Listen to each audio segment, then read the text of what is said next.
ब्रह्ममुरारिसुरार्चितलिङ्गं निर्मलभासितशोभितलिङ्गं जन्मजदुःखविनाशकलिङ्गं तत्प्रणमामि सदा शिवलिङ्गं देवमुनिप्रवरार्चितलिङ्गं कामदहं करुणाकरलिङ्गं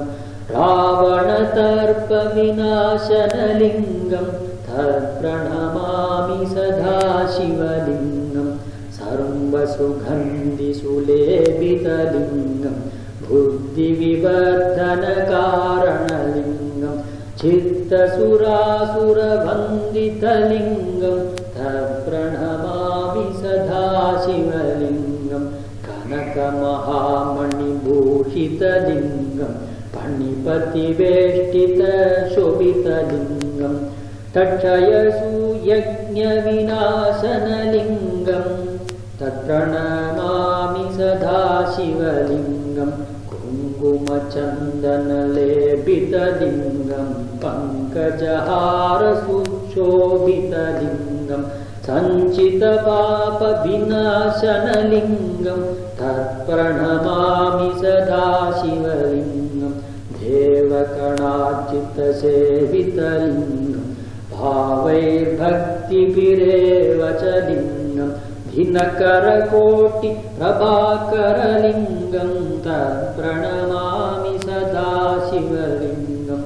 अष्टतलोपरिवेष्टितलिङ्गं सर्वसमुद्भवकारणलिङ्गम् अष्टदरिद्रविनाशनलिङ्गं तत्प्रणमामि सदा शिवलिङ्गं सुरगुरुसुरवरपूजितलिङ्गं सुरवनपुष्पसदाचितलिङ्गं परात्परं परमात्मकलिङ्गं तत्प्रणमामि सदा शिवलिङ्गम्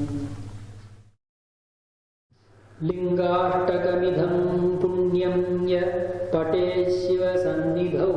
शिवलोकमवाप्नोति शिवेन सह मोदते।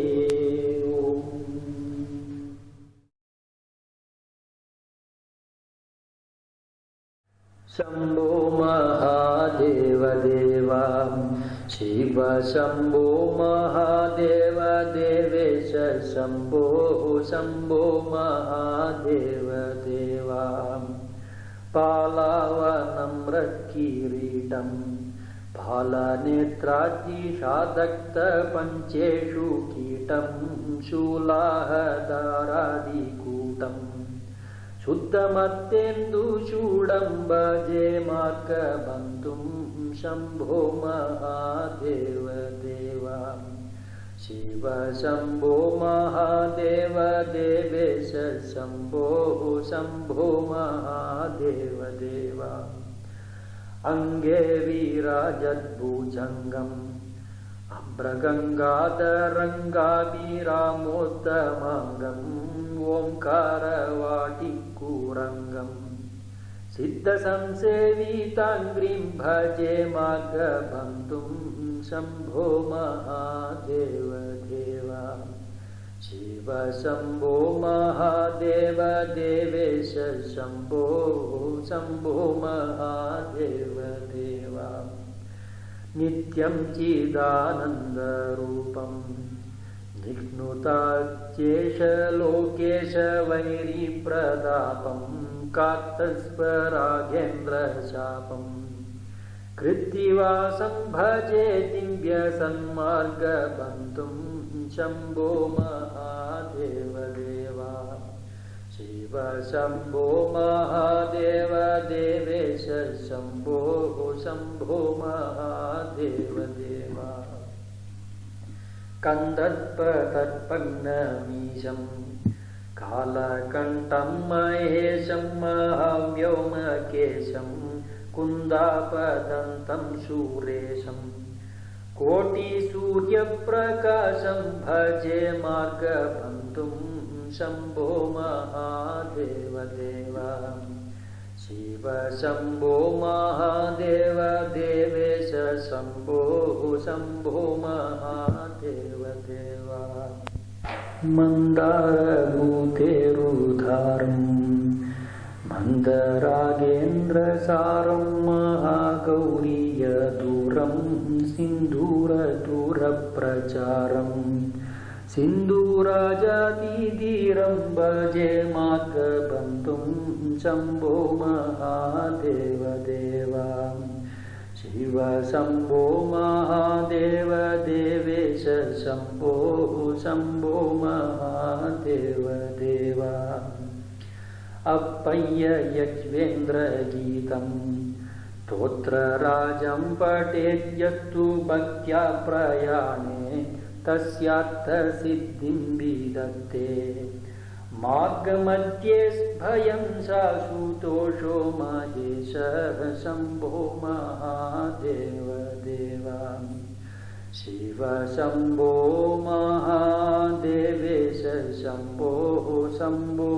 महादेव देवा शिव शम्भो महादेव देवेश शम्भो शम्भो महादेव देवा शम्भो महादेव देवा शम्भो महादेव देवा।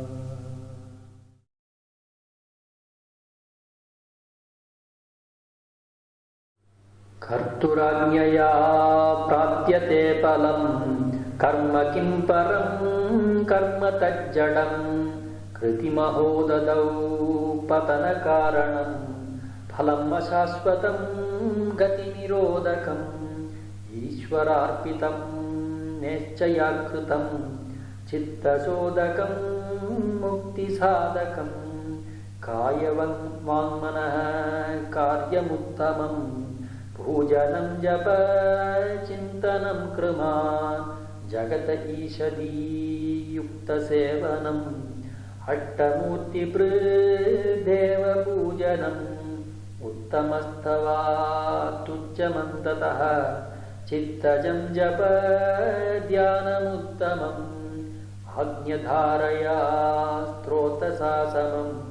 सरलचिन्तनं विरलतः परं भेदभावनान् सोऽहमित्यसौ भावनाभिधा भावनीमता भावशून्यसद्भावसुस्थिति भावना बलात् भक्तिरुत्तमा हृत्स्थले मनः स्वस्थकाक्रिया भक्तियोगबोधाश्च निश्चितम् वायुरोदनालीयते मनः झालभक्षिवद्रोधसाधनं चित्तवायवच्चित्क्रियायुधा साकयोद्वयी शक्तिमूलका लयविनाशने उभयरोधने लयगतं पुनर्भवति नोऽमृतं प्राणबन्धनालीयमानसम् एकचिन्तनानाशमेद्यता नष्टमानसोत्कृष्टयोग्नः कृत्यमस्ति किं स्वस्तिदं यथा दृश्यवारितं चित्तमात्मनः चित्पदर्शनं तत्पदर्शनं मानसं तु किं मार्गणो कृते नैव मानसं मार्ग आर्जितं वृत्तयस्वहं वृत्तिमाश्रिता वृत्तयो मनो विद्यहं मनः अहमयं कुतो भवति चिन्वत अयि पदत्यहं निजविचारणम् अहमिनाशभाजयमन्तया स्फुरति हृत्स्वयं परमपूर्णस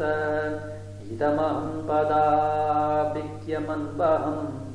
अहमिलीनकेऽप्यलयसत्तया विग्रहेन्द्रिय प्राणधीतमः नाहमेघसत्तज्जडं यस सत्स्वभासिका चित्कवेदरा सत्तया हि चित्तयाव्ययम् ईशजीवयोर्वेषदीपिता सत्स्वभावतो वस्तु केवलम् शेषहानतः स्वात्मदर्शनम् ईशदर्शनं स्वात्मरूपता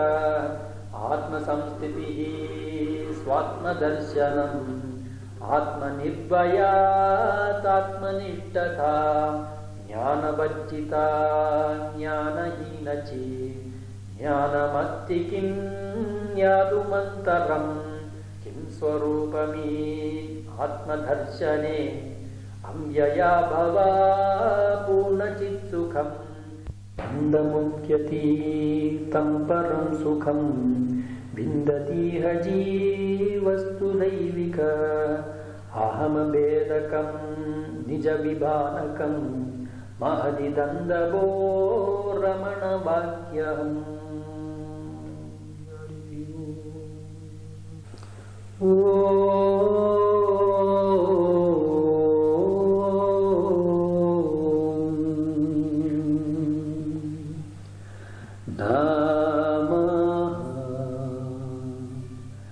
शिवाय